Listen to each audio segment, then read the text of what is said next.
The time is? Now. I can't hear you. Now.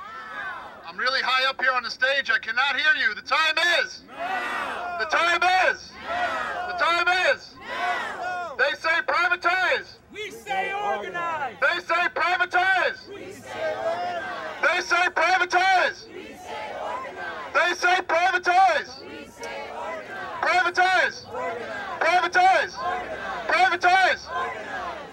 Give yourself a hand. Come on. Our next speaker is one of America's most renowned and effective crusaders for consumer and general public rights. Ralph Nader is widely acknowledged to have played a key role in pioneering legislation which mandated the use of seatbelts in automobiles, and his work directly contributed to the creation of the Environmental Protection Agency, the Occupation Safety and Health Administration, the Freedom of Information Act, and the Consumer Product Safety Commission. His 2000 presidential campaign introduced hundreds of thousands of Americans to the idea of single-payer national health insurance. He is currently running as an independent candidate for the office of President of the United States, Ralph Nader.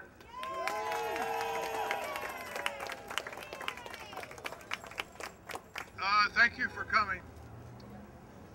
Single-payer health insurance was first proposed by Harry Truman in 1950.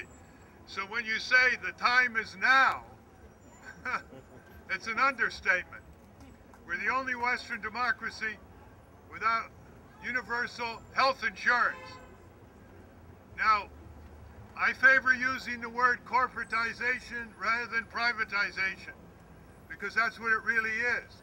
It's commercializing who gets health care, who doesn't, what price it's given, who gets denied, what doctors are allowed to do with their patients and not do, and what nurses are allowed to do for their patients and not do. This is a commercialized health care system that is a pay or die system. For millions of Americans, if they can't pay for the pharmaceuticals, they die or become sick.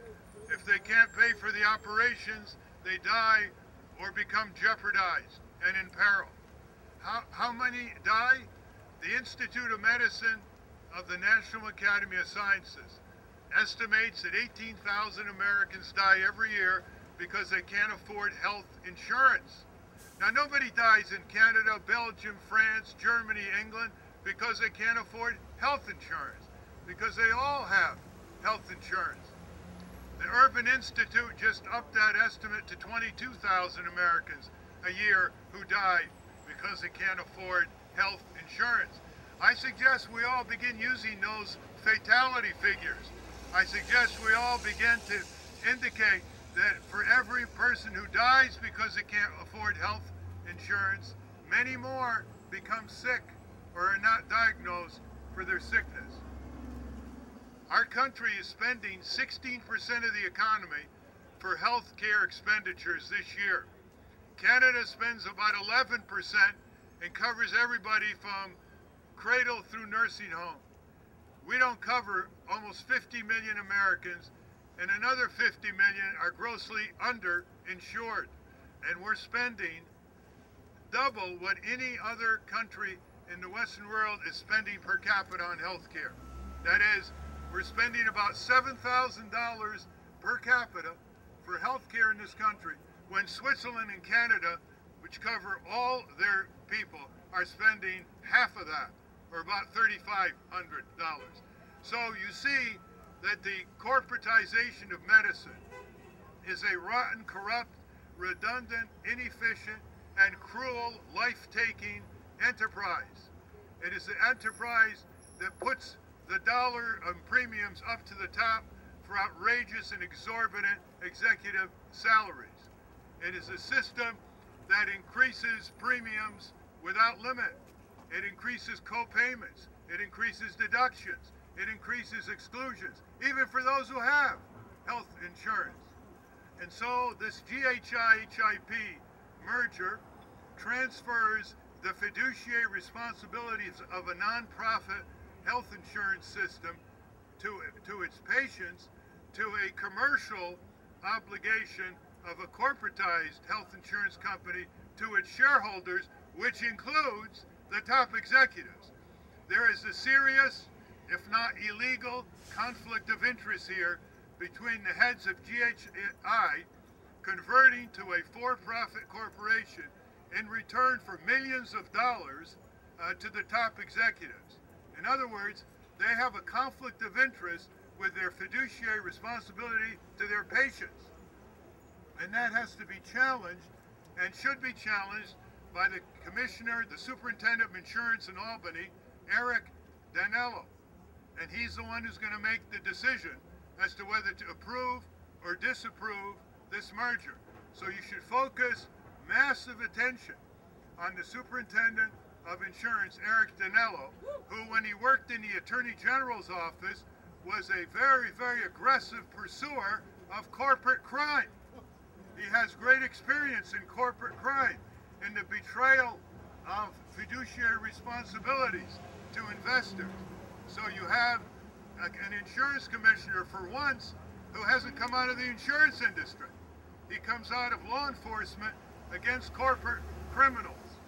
Crime in the suites, we call it. And therefore, I call on the superintendent of insurance, Eric Danello, to reject decisively with a public decision this merger.